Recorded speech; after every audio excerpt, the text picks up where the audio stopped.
Hello students, કેમ છો બધા? મજામાં? તો આજે આપણે ભણીશું ઇંગ્લિશ. તો સૌપ્રથમ બધા ઇંગ્લિશનો લીથો કાઢી લેશે અને તેમાં પેજ નંબર 54 કાઢી લેશે બધા. હવે શું કરવાનું છે 54 નંબરના પેજ ઉપર? તો જે વસ્તુ આપણે ગયા બે લેક્ચરમાં આપણે એ જ વસ્તુ કરી હતી કે આપેલ જે શબ્દ હોય કાઉન્સમાં એમનું ભૂતકાળનું રૂપ લખવાનું છે. તો આજે પણ આપણે એ જ કરવાનું છે. ગયા લેક્ચરમાં આપણે 27 નંબર સુધીના આપણે કમ્પ્લીટ કર્યા. હવે આજે આપણે 28 નંબરથી સ્ટાર્ટ કરીશું.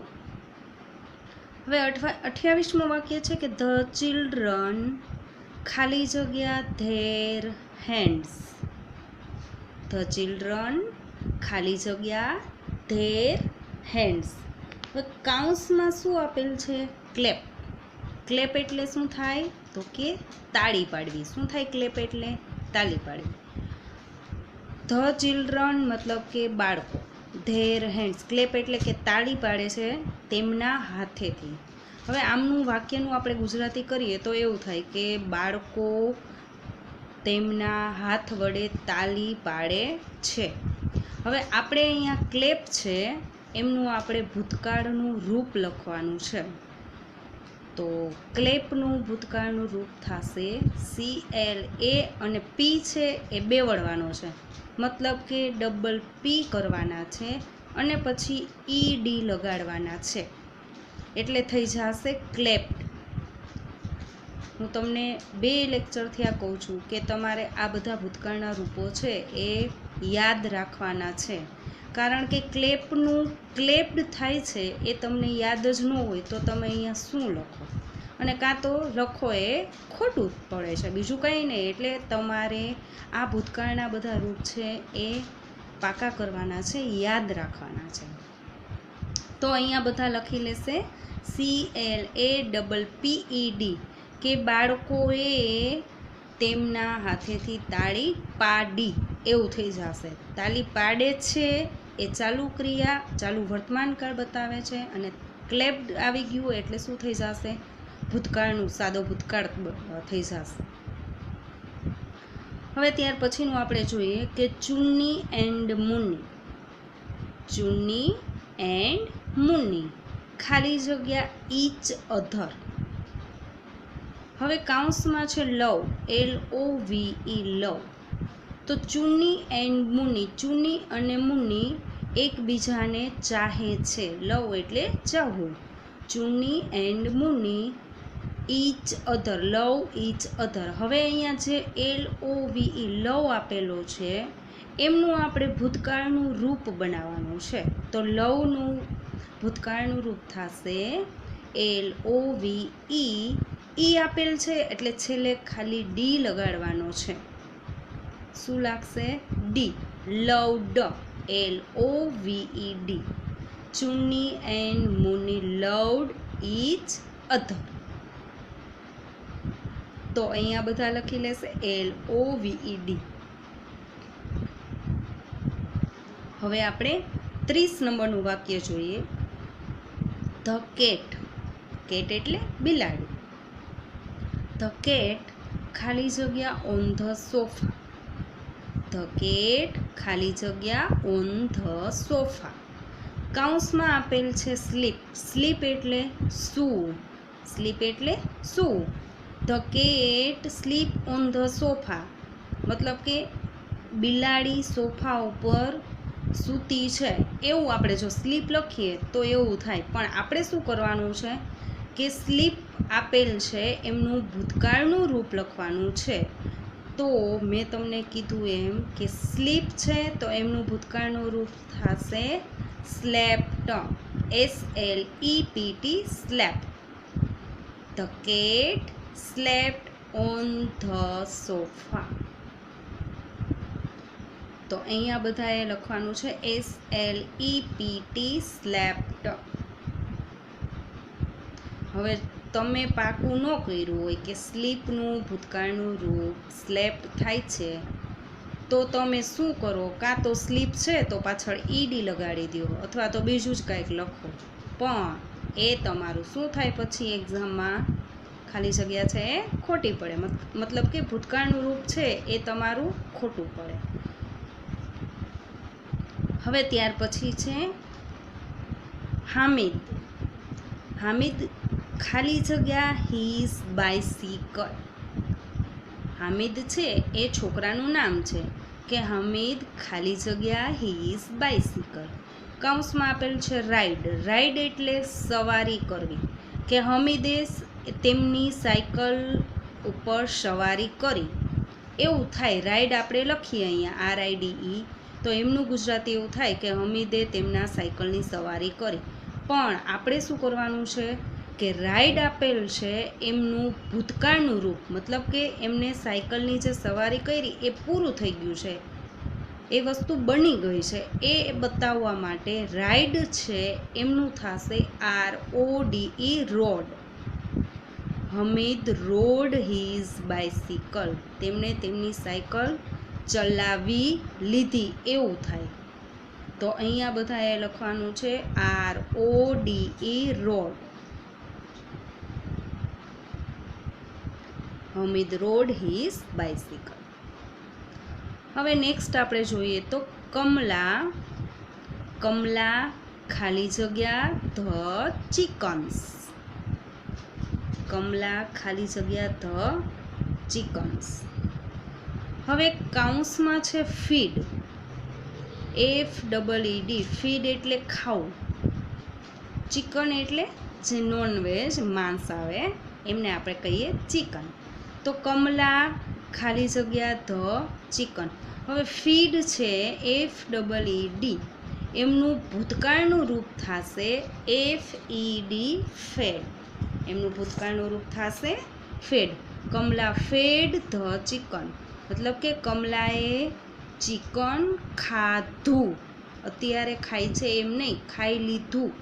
FED એટલે ખાધું. તો અહીંયા બધા ફીડનું લખી લેશે FED, ફેડ. અને ત્યાર પછી છે ધ ગર્લ્સ ખાલી જગ્યા in the garden. The girls ખાલી જગ્યા ઇન ધ ગાર્ડન. કૌંસમાં આપેલ છે સ્કીપ. સ્કીપ એટલે શું થાય તો કે દોરડા કૂદવા, બરાબર? જે દોરડા કૂદે એમને કહેવાય સ્કીપ. કે the girls in the skip in the garden. તો આમનું આપણે ગુજરાતી કરીએ તો થાય કે છોકરીઓ બગીચામાં દોરડા કૂદે છે. હવે આપણે અહીંયા શું કરવાનું છે, સ્કીપ છે એમનું ભૂતકાળનું રૂપ લખવાનું છે.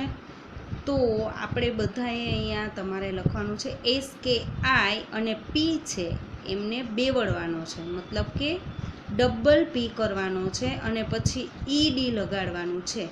Skipped. The girls skipped in the garden.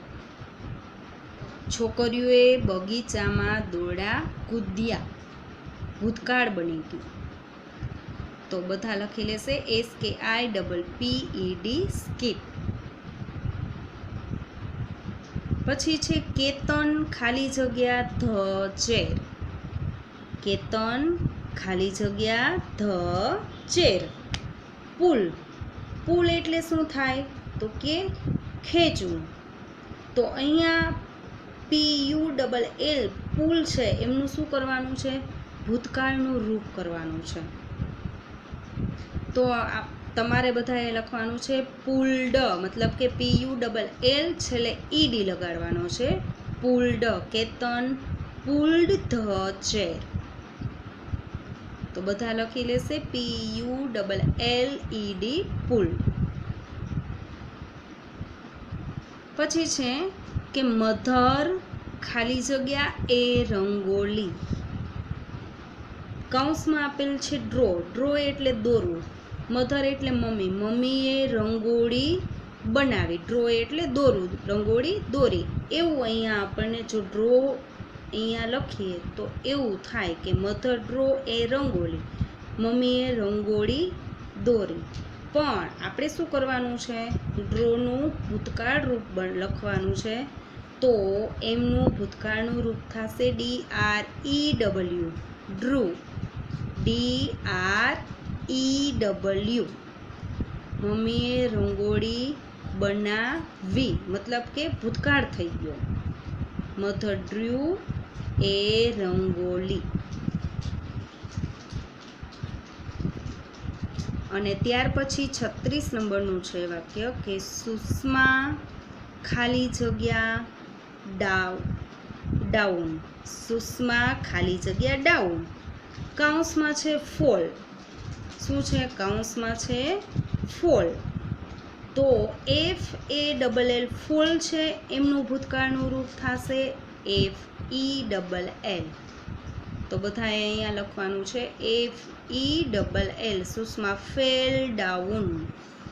Sushma fell down.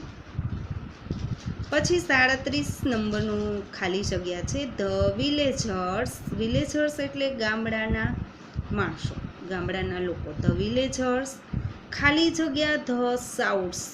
સાઉટ્સ એટલે બૂમ પાડવી. તો HEAR કૌંસમાં આપેલ છે હિયર. હિયર એટલે સાંભળવું.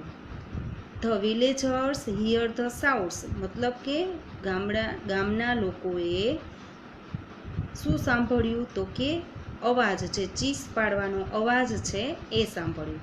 પણ આપણે અહીંયા HEAR છે એમનું ભૂતકાળનું રૂપ લખવાનું છે, તો હિયરનું થશે HEARD. HEARD, heard. હિયરનું થશે હિયર્ડ. પછી છે આઈ ખાલી જગ્યા સમ ફ્રૂટ્સ. આઈ ખાલી જગ્યા સમ ફ્રૂટ્સ. કૌંસમાં આપેલ છે BUY. BUY એટલે બાય. બાય એટલે ખરીદવું. તો અહીંયા શું થાય કે આઈ બાય સમ ફ્રૂટ્સ એટલે કે મેં થોડાક ફ્રૂટ્સ ખરીદ્યા. પણ BUY બાયનું ભૂતકાળનું રૂપ શું થશે? તો કે BOUGHT. BOUGHT, both. I bought some fruits. અને છેલ્લી આપણે 39 નંબરની ખાલી જગ્યા છે ધ બોયઝ, છોકરાઓ. ખાલી જગ્યા કાઇટ્સ. કાઇટ્સ એટલે પતંગ. કૌંસમાં આપેલ છે ફ્લાય. ફ્લાય એટલે ઉડાડવું, કે છોકરાઓ પતંગ ઉડાડે છે. પણ FLY ફ્લાય છે એમનું આપણે ભૂતકાળનું રૂપ લખવાનું છે, એટલે બધાએ લખવાનું છે ફ્લાયનું FLEW. Flew. The boys flew kites. તો અહીંયા આપણું છે આ 3 લેક્ચર સુધી આપણે શું કર્યું કે જે આપેલ શબ્દ હોય એમનો ભૂતકાળના રૂપ લખવાના હતા. એટલે હવે તમને લગભગ તો બધાને યાદ રહી જ ગયું હશે, પણ હજી ફરી એકવાર કહું છું કે જેટલા ભૂતકાળના રૂપ આપણે 3 પેજમાં, લગભગ ઓછામાં ઓછા 3 પેજમાં 3 લેક્ચર ત્યાં કરીએ છીએ, એટલે એ ફરીને તમે જ્યારે ટાઈમ મળે ત્યારે વાંચો અથવા તો લખીને પાકા કરો, પણ બધાએ પાકું કરવાનું છે.